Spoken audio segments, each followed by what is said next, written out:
पुत्र कार्तिकेय, इस असुर के उदर को फाड़कर अपने पिता के सखा श्री कृष्ण को मुक्त कराओ पुत्र।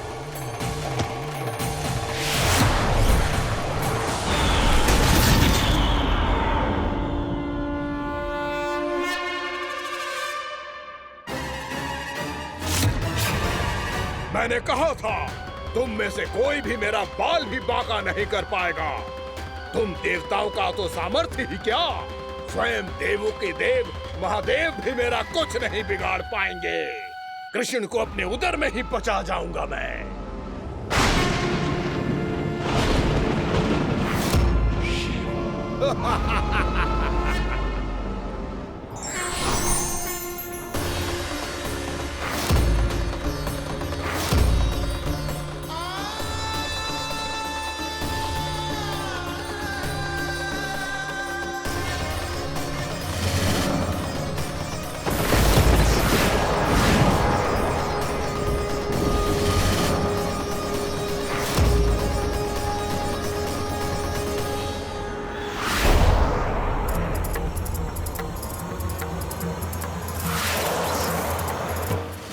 शिव शंकर का त्रिशूल है। एक ही बार में इस असुर का प्राण ले लेगा ये।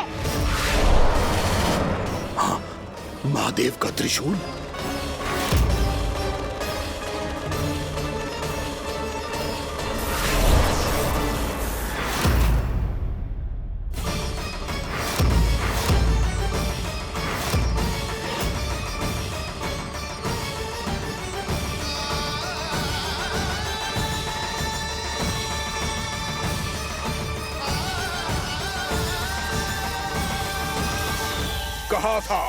कहा था मैंने, स्वयं महादेव भी मेरा कुछ नहीं बिगाड़ सकते।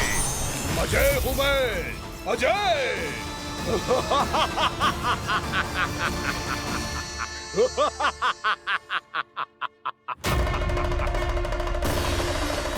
प्रभु, आपके त्रिशूल की महिमा तो अपरंपार है, तो फिर ये ठहर क्यों गया?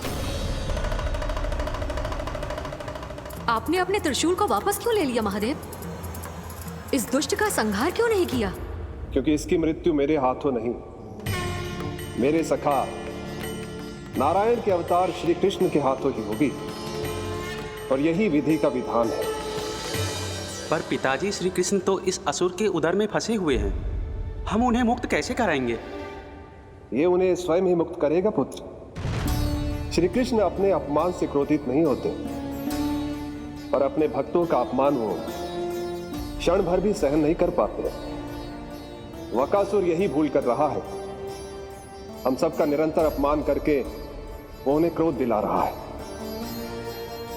वो ये नहीं जानता कि शीघ्र ही उन्हें अपने उदर में रख पाना उसके लिए असंभव हो जाएगा।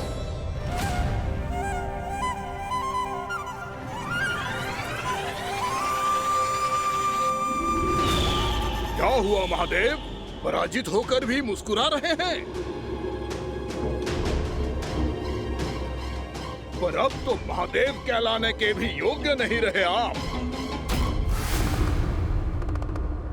असफल देवताओं की इस अयोग्य सेना को लेकर चले जाइए यहाँ से। ना ये मेरा सामना कर सकते हैं और ना ही आप। मेरी शक्ति के सामने आप अक्षम हैं महादेव।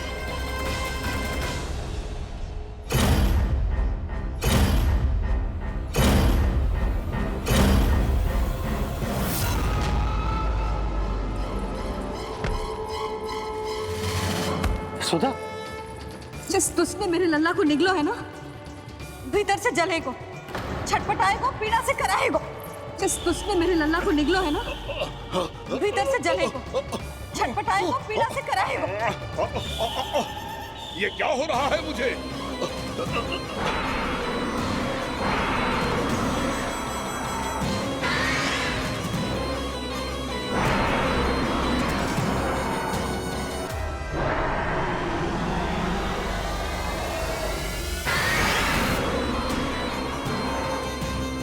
मुझे ऐसा क्यों लग रहा है जैसे भीतर से जल रहा हूं मैं।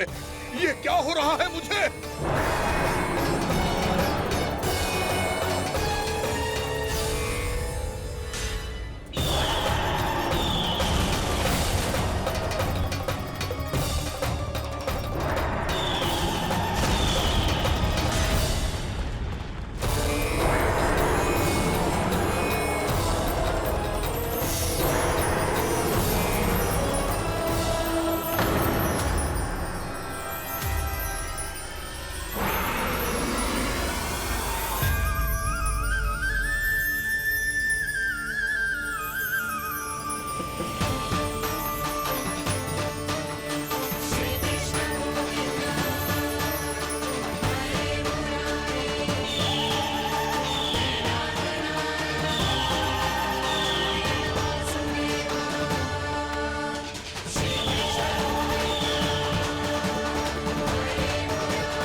हे प्रभु, मैंने ऐसे कौन से कुकर्म किए थे कि मुझे ऐसी मृत्यु प्राप्त हुई?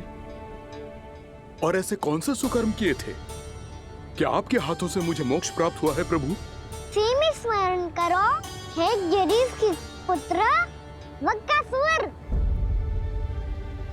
स्मरण करो, कैसे अपने पिता की तरह अभिमान से भरे हुए थे तुम। स्मरण करो, कैसे हमें पराजित करने के लिए पूरी सृष्टि को संकट में डाल दिया था तुमने, और हमें विवश होकर पराजय स्वीकार करनी पड़ी थी। स्मरण करो, कैसे तुमने देवराज इंद्र का छत्र चुरा लिया था। पर यह सब भी पर्याप्त नहीं था वक्कासुर। तुम्हारे पापों का घड़ा तब भरा था जब तुमने देवी गंगा के जल में साधना करते हुए जजाली मुनि की तपस्या में व्यवधान डाला था।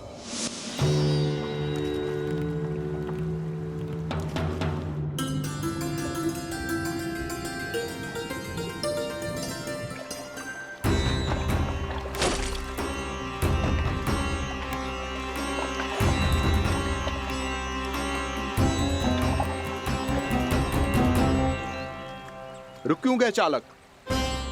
नौका को आगे की ओर ले चलो। आगे बढ़ना उचित नहीं होगा महाराज।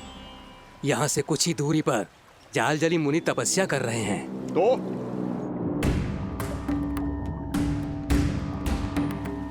मेरे मत्स्य आखेट के क्षेत्र में इसने तपस्या करने की भूल की है। मेरे ही राज्य में मेरा कोई क्षेत्र मेरे लिए वर्जित हो, यह मुझे स्वीकार नहीं है। आपने पर्याप्त मत्स्य आखेट कर लिया है महाराज। यदि तुम इन मछलियों का आहार नहीं बनना चाहते हो, चुपचाप मेरी आज्ञा मानो। क्षमा, क्षमा महाराज।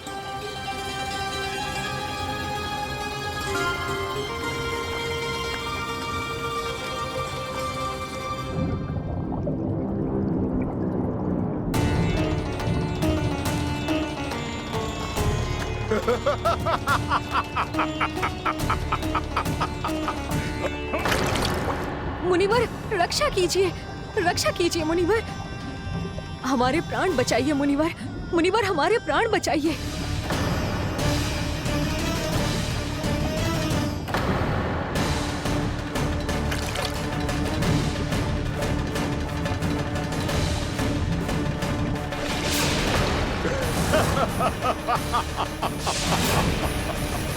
ठहर जाओ असुरराज। इन मछलियों को हानि ना पहुंचाओ। क्यों मुनि? अब मछलियां पकड़ने के लिए मुझे तुमसे आज्ञा लेनी पड़ेगी। तुमने तपस्या करने से पहले किससे आज्ञा ली थी? मां गंगा से, इस जल में रहने वाली सभी मछलियों से। इस उपकार के बदले इन सभी मछलियों को रक्षा करने का वचन दिया था।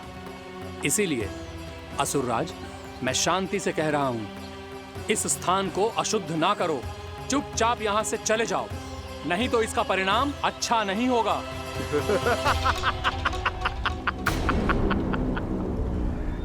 तुम जिन देवताओं की तपस्या कर रहे हो ना मुनि, उन्होंने भी मेरा कुछ नहीं बिगाड़ पाया था, और तुम मुझे धमकी देने का दुस्साहस कर रहे हो।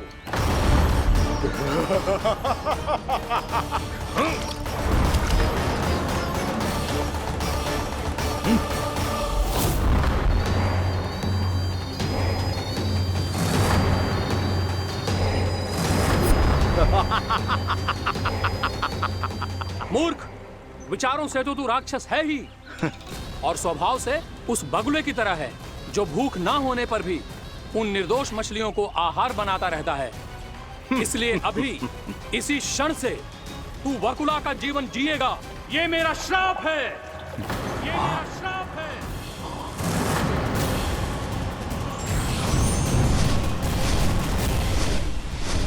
श्राप पाने के बाद तुम्हें आभास हुआ कि तुमने कितना बड़ा अपराध किया था, और तब तुम जजाली मुनि से क्षमा याचना करने लगे। तुम्हारे अपराध बोध को जानकर मुनि श्रेष्ठ शांत हुए और उन्होंने तुम्हें वरदान दिया। श्राप से मुक्ति का एक ही मार्ग होता है असुर, पश्चाताप। तुम्हें अपने भूल का पश्चाताप है, इसीलिए मैं तुम्हें वरदान देता हूं। तुम्हें मेरे श्राप से मुक्ति अवश्य मिलेगी। स्वयं प्रभु श्री नारायण के अवतार इस बगुले के देह के बंधन से तुम्हें मुक्त करेंगे।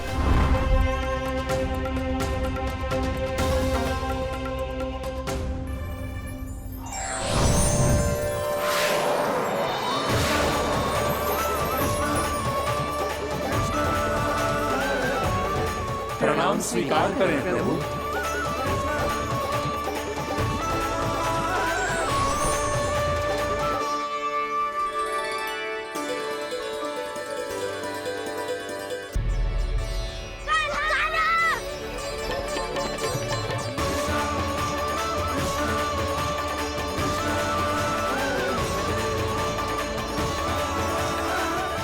मुझे ना बताओ कि तुम सबने क्या देखा है, चाहे जो देखो है, बस मैया से कछु मत ही बताना। कान्हा!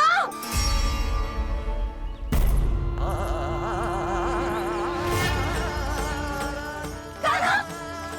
मेरा लल्ला!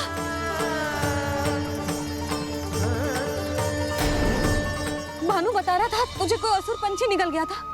हाँ?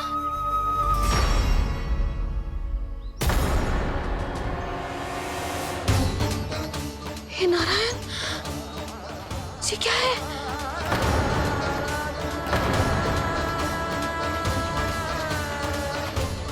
ये सब कैसे हुआ लल्ला? हाँ? कोई बताएगा मुझे ये क्या है?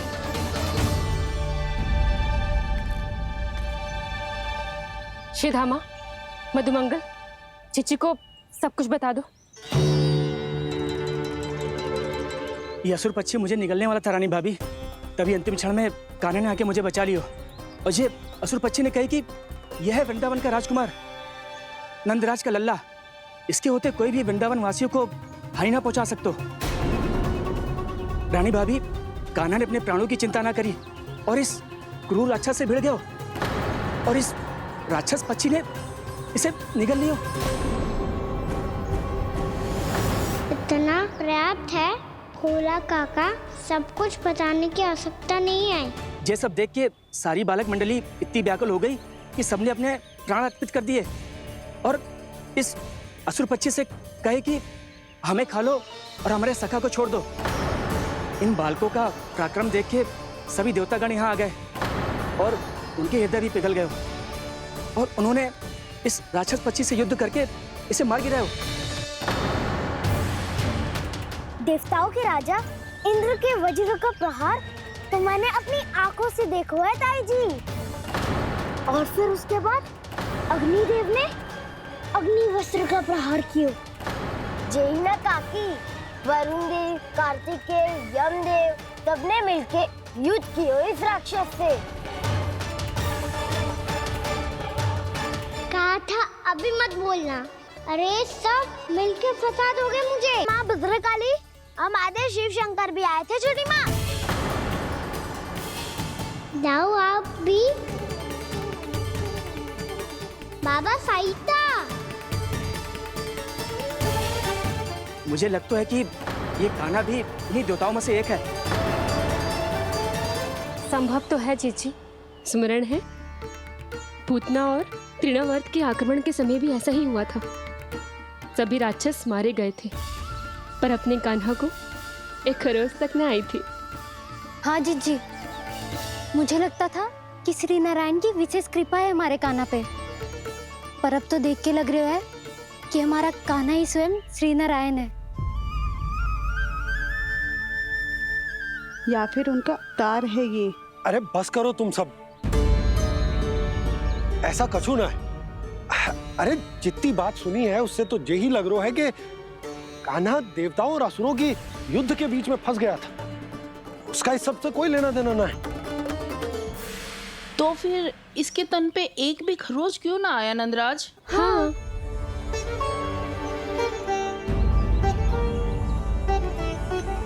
है काकी, खरच तो है। दिखा लल्ला। भैया बात पीड़ा आ रही है, कुछ करो ना। चिकोपी अभी ना अति करती है। श्री नारायण का अवतार हो तो इतनी तनिक सी खरोच पे ऐसे रो तो क्या? बस बहुत होगा। अब तो तुम सबने सीमा ही पार कर दी है। कभी से श्री नारायण बुलाते हो, कभी श्री नारायण का अवतार। तनिक कछु हो ना जाता है कि तुम सब कहानियां बुनने लगती हो।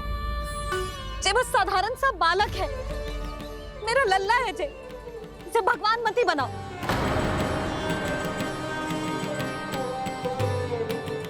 और तू, क्या आवश्यकता थी तुझे यहाँ आने की? हाँ? वो भी मुझे बिना बताए। मेरे से छल करके आए हो तू।